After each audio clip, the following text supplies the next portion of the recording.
അലൈനേഴ്സിനെ കുറിച്ച് സ്വന്തമായിട്ട് പഠിച്ച് ഇതിന് ഇത്ര പൈസ കൊടുത്ത് ഡോക്ടറെ അടുത്ത് പോയി അലൈനേഴ്സ് എടുത്ത് നമുക്ക് ഈ സാധനം വെച്ചാൽ പോരെ എന്ന് വിചാരിച്ച് ഓൺലൈനിൽ അലൈനേഴ്സ് വാങ്ങുന്ന ആളുകളും നമ്മുടെ നാട്ടിലുണ്ട്.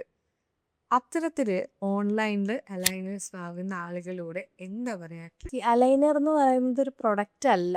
ഉം. അത് നമുക്ക് ട്രീറ്റ്മെന്റ് ചെയ്യാൻ പറ്റുന്ന ഒരു ടൂളാണ്. അലൈനേഴ്സ് ഫെയർലി കോസ്റ്റ്ലി ആയിട്ടുള്ള ഒരു കാര്യമാണല്ലോ. ഉം. അപ്പോൾ പലരും ഇതിൽ കോസ്റ്റ് ഒന്ന് കട്ട് ഡൗൺ ചെയ്യാൻ വേണ്ടിയിട്ട് ഇങ്ങനെ ഓൺലൈനിലൊക്കെ സെർച്ച് ചെയ്തിട്ടൊക്കെയും ഓർഡർ ചെയ്ത് ചെയ്യാറുണ്ട്. ഉം. പല റേറ്റിലും അലൈനേഴ്സ് ഇപ്പോൾ ഒരുപാട് സ്ഥലങ്ങളിൽ അവൈലബിൾ ആണ്. ഉം. പക്ഷെ നമ്മളൊരു റൈറ്റ് സ്പെഷ്യലിസ്റ്റിൻ്റെ അടുത്തുനിന്ന് പ്രോപ്പർ ട്രീറ്റ്മെൻറ്റ് പ്ലാനിങ്ങിലല്ല ചെയ്തിട്ടുള്ളതെങ്കിൽ നമുക്ക് നാളെ ഒരു ജോ ഇഷ്യൂസ് വരാം, വൈറ്റിൻ്റെ ഇഷ്യൂസ് വരാം. നമ്മൾ വിചാരിക്കും പല്ല് ഉന്തിയ പല്ലല്ലേ ഇത് താഴ്ത്താൻ ഇപ്പം ഇത്ര ബുദ്ധിമുട്ടുണ്ടോ? ഉം.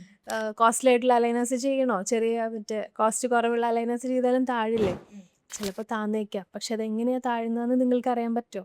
അതിൽ കൊടുക്കുന്ന ഫോഴ്സ് എത്രയാണെന്ന് നമുക്കറിയാൻ പറ്റില്ല. ഇതെങ്ങനെയാണ് മൂവ് ചെയ്യുന്നതെന്ന് പറയാൻ പറ്റില്ല. ഉം. അനാവശ്യമായി അധികമായിട്ടുള്ള ഫോഴ്സ് കൊടുക്കുന്നത് കൊണ്ടോ അല്ലെങ്കിൽ നമ്മൾ പ്ലാൻ ചെയ്യാതെയുള്ള മൂവ്മെൻറ്റ്സ് കൊടുക്കുന്നത് കൊണ്ടോ പ്രോപ്പർലി പ്ലാൻഡ് അല്ലാത്ത ട്രീറ്റ്മെൻറ്റ്സ് ഒക്കെ കൊണ്ട് ജോ ഇഷ്യൂസ്, ബൈറ്റ് ഇഷ്യൂസ്, അങ്ങനെ ഒരുപാട് കാര്യങ്ങളായിട്ട് ഓൾറെഡി ഒരു അലൈനർ ട്രീറ്റ്മെൻറ്റ് കഴിഞ്ഞ് എൻ്റെ അടുത്ത് വരുന്ന ഒരുപാട് പേരും ഉണ്ട്. സ്വന്തമായിട്ട് ചെയ്തിട്ട് വരുന്ന ആളുകളാ. സ്വന്തമായിട്ടോ അല്ലെങ്കിൽ ഇതുപോലെ ഒരു പ്രോപ്പർ വേയിൽ ചെയ്യാതെ എവിടത്തെങ്കിലും ഒരു അലൈനേഴ്സ് ചെയ്ത് ട്രീറ്റ്മെൻറ്റ്സ് കൊളായിട്ട് വരുന്ന ഒരുപാട് പേരുണ്ട്. So you should be very very careful.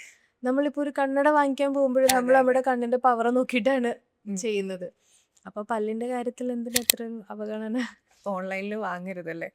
ഓൺലൈനിൽ നല്ലൊരു ഡോക്ടറിനെ നിങ്ങൾ കൺസൾട്ട് ചെയ്യുക. അവർ നിങ്ങളുടെ പ്രോബ്ലം നോക്കിയിട്ട് നല്ലൊരു ഓർത്തോഡോണ്ടിസ്റ്റിൻ്റെ അണ്ടറിൽ ചെയ്യുന്നതാണ് ഞാൻ എപ്പോഴും സജസ്റ്റ് ചെയ്യാറുള്ളത്.